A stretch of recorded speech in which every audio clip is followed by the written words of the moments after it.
So, as you know, although Picard Season 2 has wrapped at this point, we saw in Episode 9 the introduction, for the first time ever, of the NX-01 Refit on screen. This was designed by Doug Drexler for a proposed 5th season of Star Trek Enterprise. Now obviously we've covered what might or may not happen in a 5th season of Enterprise before, and this channel will include the links in the description of this video.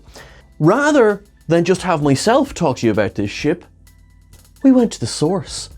We actually got the wonderful Doug Drexler to jump on a call with us and give us a kind of an insight into both the design of this ship and the process in which they got to bring it onto Star Trek Picard. So I'm not going to waste too much more of your time. Here are the best bits of our interview with Doug Drexler about the NX-01 Refit. I'm going to gush a little bit over the thing that what appeared in Star Trek Picard there last week. I was just a little bit excited, Doug. Just a little bit excited. What was it? The NX-01 Refit? Oh, you mean with the kid? Yeah. Yeah. Oh my God. We were sitting there watching the episode. I was like, taking our notes or whatever. It did create a ripple. You know my theory. Everything from 2004 back to the original series is the same timeline, same universe.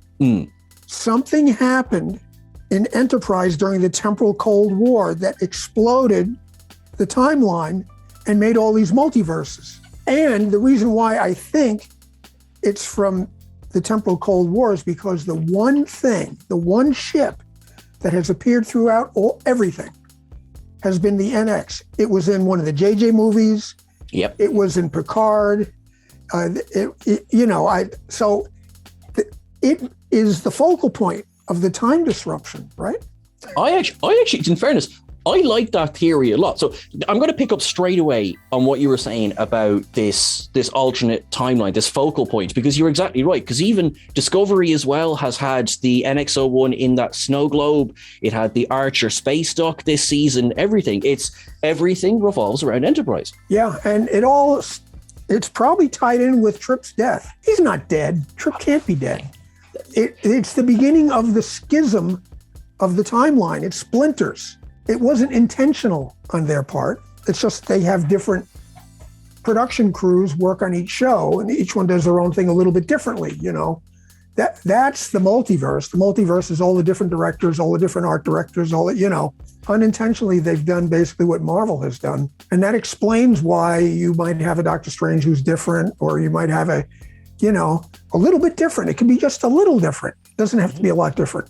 They were doing it on Loki as well with the variants. Once I got it in my head that it's a multiverse, it's like, I think I wrote it on my Facebook page today, that Star Trek has become like a box of chocolates.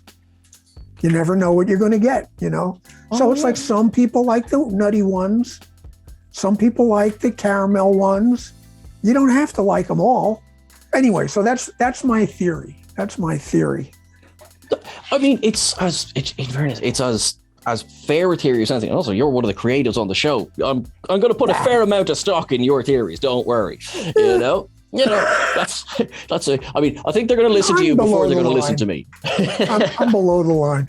I know you've talked about this before. I just want to ask you, what was the process that went into the redesign? Because obviously, did when you were redesigning it, did you think, great, season 5 next year? Or was this just, I'm just doing this for the crack?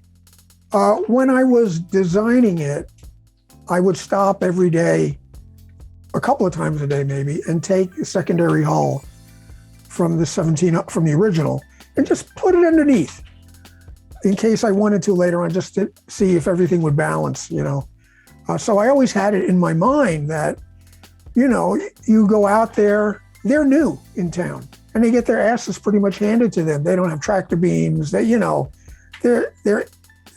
infants. They're, primitive. They go out, they get their asses handed to them for 4 years. But over this 4 years, real-time information and data has been going back to Starfleet on the stresses on the ship and how it's behaving. And rather than build an entirely new ship that could take years, you can refit this ship with a more powerful engineering section and get,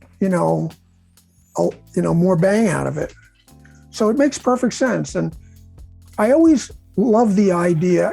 I felt that people really accepted the NX when they saw the refit, because Star Trek fans like to feel that you've thought it out, the long game. You know where it's going. There was a plan. The tadpole gets its legs, So, and people love that idea. It's really the first time, of course, in motion picture, you see the evolution of the original Enterprise. But this is the first time where you really kind of, well, I can't say it's the first time, because motion picture really is seeing a starship go through an evolutionary thing, but the NX actually growing towards the original Enterprise. People like that. So basically, as far as you were concerned, like, we had this new ship, it may or may not be used as the design went. I showed it. I was going over to Manny's office quite a bit to get things approved. And I showed it to him and talked about the idea, and he loved the idea. But we just never got any further than that, Would it have really happened? I don't know. I'm not in charge. I suppose, yeah. I could only give them, it would have been wise. People would have really enjoyed that, gotten a kick out of it, How much, because I've a question specifically from Chris, our editor. He wanted me specifically to ask you this question. So that model, was there a process of getting that approved to be in the episode, or did you walk on set and just be like, I'm going to put that model there, you play with that in that episode, and there we go, and step off? In the old days, 2004, all the way into the past, production on those shows was much smaller than these new shows. These new shows, there's so many more people and so many more art directors, and it was more possible in the old days to control all that stuff. No one would put anything on the table without checking with, Michael Kuda or me, if it was Starfleet related, or we'd give it to them. It was like Jimmy Meese on Enterprise needed set dressing because Mr. Berman was going to come down and see Archer's quarters, and he was looking for stuff to dress it with. And I had on top of my monitor the statue, pointing out there like that. Of course. And I was just waiting for him, and I went, you mean something like that? and it took it and it went on set, The refit went on the table, set dressing did it. I asked Dave Blass, the production designer, I said, that was you, wasn't it? Because Dave really knows Star Trek, the new production designer on season 2 and 3. That's why we're on the show, because he knew us and wanted us on the show. He knows everything. And there's a zillion Easter eggs everywhere, all over the place. And it's 90% because of Dave Blass put those things in there. Plus, on the older shows, prior to 2004, it was much easier to put gags out on a whim. I put gags in the graphics all the time on a whim, because the odds of them ever being seen was, it was standard def television for one thing. True. So things like labels had, little rhymes and stuff like that, or you don't pull on Superman's cape, and 186,000 miles per second. It's not just a good idea, it's the law. Michael Kuda. You could do that all over the place, and it was fine. And it even got to the point where if you did see it, it had become so iconic. I mean, in Entertainment Weekly, they showed what all the little labels said.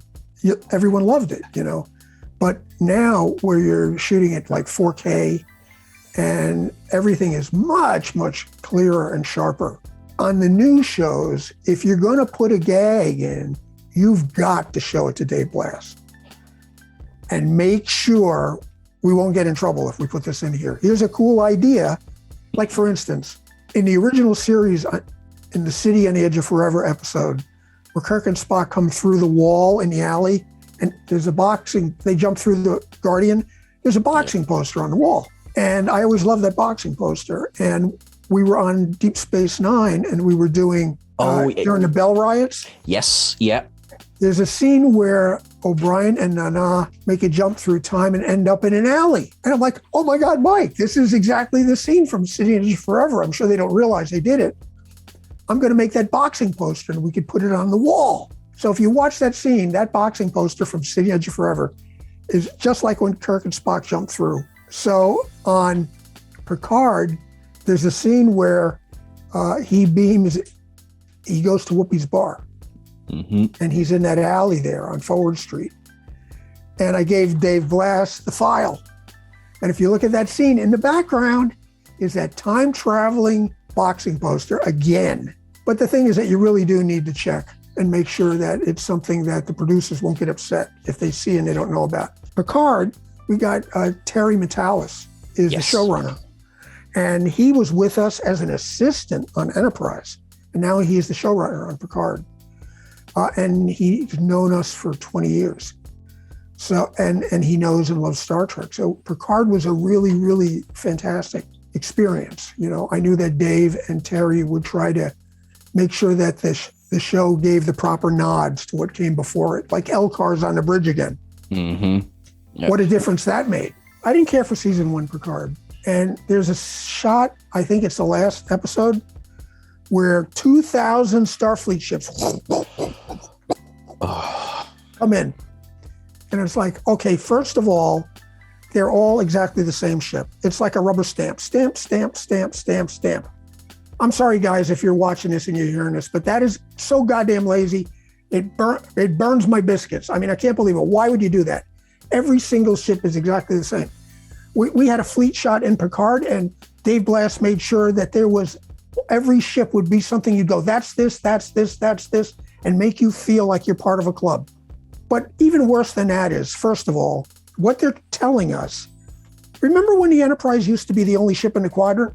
Yep. Now, there's 2,000 ships all the same distance away, so that they all arrive at the same time. Bang, bang, bang, bang, bang, bang.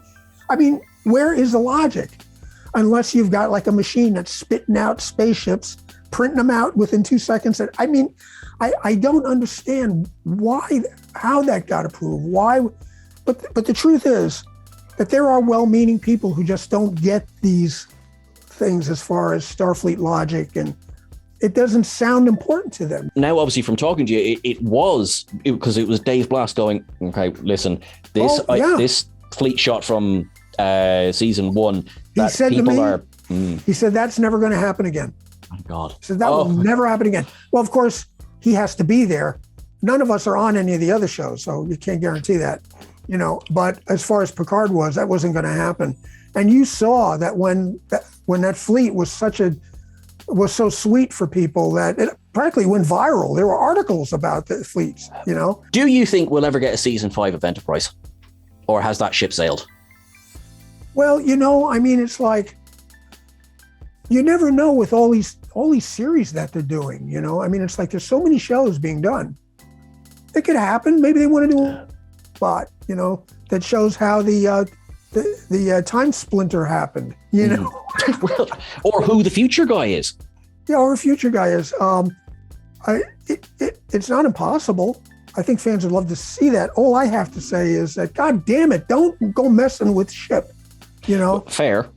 Well, I mean, for me, I don't understand why, in God's name, if you're going to go back to Captain Pike, why do you want to restyle his ship? What if we had decided to do that on Trials and Tribulations? There would have been uproar. There would have been uproar. Yeah, there would have been I mean, you know, but instead people were thrilled to feel like they were actually, people want to see the earlier adventures of that ship. Mm-hmm. Sure, there's going to be people who don't care, who don't see that kind of stuff and go, oh, what difference does it make? I mean, you know, you hear that when you're working on the show from some people, what difference does it make? Because they don't know that it really does make a difference. And if you there are some people, if you say it does make a difference, they get angry. Why are you angry? Why are you mad? You know? I suppose joking, not joking, because I will say I very much like the design of the show. I think it's a lovely design, but that is a sticking point. If this is Prime, if this is the same timeline, which they say it is. It's obviously a different universe. It is not the Jeffrey Hunter universe, you know? No. And so I buy that. I'm disappointed. I'd rather see, you know, the original ship done up beautifully, not so that it's distracting. Don't put Aztec on it. Why are you doing that? You mean you don't love the Aztec? I'm kidding. It's like they missed why that surface was so beautiful. All I can tell you, I can't tell you much about season 3, except that it's more like the first 2 episodes of season 2. Spaceships and, episode 1 and 2 felt like home because you like I said, the time travel, it ended up working out okay, but I want to see the tech. And there's lots of that in season 3.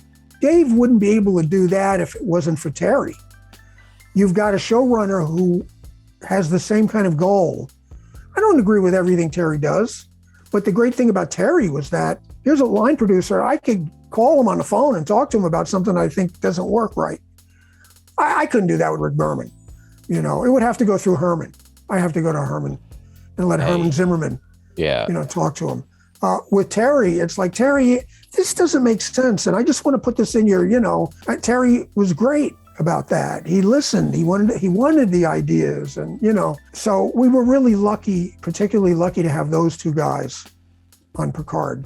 I don't think I'm exaggerating by saying thanks to you, we have some absolutely stellar Star Trek, both, visually and in terms of some of the, obviously the makeup as well, and that bridge shot where you walked across 10 forward. I really think that Star Trek, it was going to die if it wasn't for that. Never mind the Borg episode. Yeah, I know. That was it. You saw that. You noticed that. Yeah, that's true. They were going to cancel it until they saw that. There you go. Wow. Doug, I want to say thank you so much. Thank you so much for giving me your time, for having a chat. Is there, I will be killed if I don't ask this question. I know that it's at least post-production on season 3 of Picard. I'm not sure how finished that is. Do you have any more Star Trek projects coming up that you'd like to tell us about? Or No, I'm not on any of the other shows. And the only way I would be going back there is if they gave Dave and Terry another show. But Dave hasn't, as far as I know, hasn't been approached about another show. They'd have to start up a whole new show, probably, because, Strange New Worlds started a while back. Maybe they'll do a spinoff on Stargazer. But will they have Terry back? Will they have Dave back? If not, they'll probably redesign the ship. Season 2 of Picard, I won't say it felt like TNG season 8, but it definitely feels like a continuation of that. Its universe is contiguous with TNG. If it isn't the same universe, it's only a couple of shades off of it. It's not necessarily exactly the same universe, but damn, it's the closest one that they've made since that batch of shows went away.